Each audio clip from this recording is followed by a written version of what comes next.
Here's the truth about Galaxy Quest. It wasn't just another sci-fi comedy. It became something far deeper, a story about identity, fandom, and rediscovering purpose when the spotlight fades. At its core, the film begins with a brilliantly simple idea. A group of actors, once beloved for a hit sci-fi show, are now stuck reliving their past at fan conventions. They've grown tired, even resentful, of the roles that made them famous. But everything changes when real aliens mistake them for actual heroes and pull them into a genuine intergalactic crisis. What makes this story powerful is how it evolves. It starts as satire, poking fun at washed-up actors and obsessive fans, but slowly transforms into a sincere adventure. The humor doesn't disappear. It deepens. As the characters are forced to step into real danger, they stop pretending. They begin to earn the heroism they once faked. By the climax, what began as a joke becomes emotionally real. Behind the scenes, the journey was just as chaotic. The sleek spaceship interiors were built using reflective material that looked futuristic on paper, but under studio lights, it literally started melting. Sets warped, schedules broke, and the crew had to improvise constantly. Ironically, just like the characters in the film, the production team had to adapt under pressure and keep going. One of the biggest turning points came from a casting conflict. Director Harold Ramis originally wanted Alec Baldwin for the lead role. The studio pushed instead for Tim Allen, believing his comedic appeal would reach a wider audience. The disagreement led Ramis to leave the project entirely, making way for director Dean Parisot. That change reshaped the film. Allen's performance brought warmth and humor, helping balance the satire with sincerity. It's hard to imagine the film having the same tone without that shift. Even the marketing struggled to understand what the movie actually was. Early trailers sold it as a light, goofy comedy, failing to capture its emotional depth or sci-fi scale. As a result, audiences didn't immediately realize what they were getting. But over time, word of mouth corrected that. Viewers discovered a film that respected science fiction rather than mocking it. The inspiration itself came from real life. Writer David Howard was influenced by Leonard Nimoy and his complicated relationship with playing Spock in Star Trek. That idea, being forever tied to a role, became the emotional backbone of the story.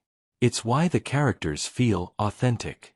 They aren't just jokes, they're people trying to reclaim meaning in something they thought had trapped them. Originally, the film was much darker. Early versions leaned toward an R-rated tone with sharper, more cynical humor. But the studio pushed for a lighter, PG-friendly version. Dialogue was rewritten, scenes were softened, and the film became more accessible. Surprisingly, that decision helped.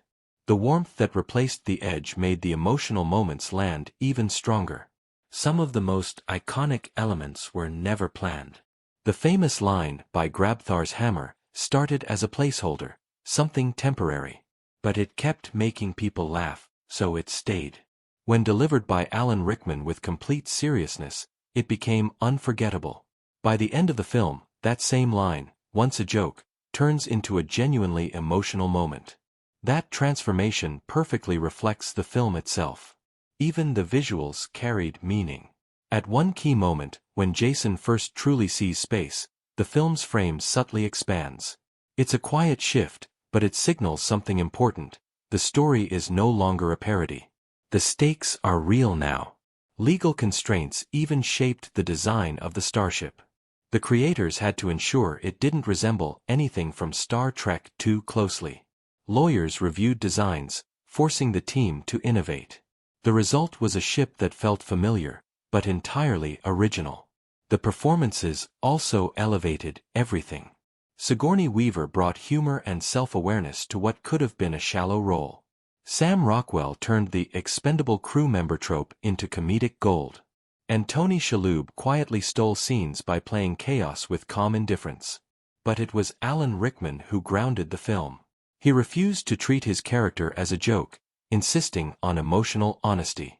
That decision gave the story real weight, and made its most powerful moments possible. Another key choice, the film treated its sci-fi world seriously. Instead of cheap effects for laughs, it used high-quality visuals from industrial light and magic. The result. The world felt real, which made the comedy hit even harder. Over time, something remarkable happened. The film stopped being just a comedy and became a beloved part of sci-fi culture. It even won the Hugo Award for Best Dramatic Presentation, a rare honor for a comedy. Even actors from Star Trek embraced it. Patrick Stewart reportedly laughed so hard he had to step out of the theater. Wil Wheaton famously called it the best Star Trek movie ever made.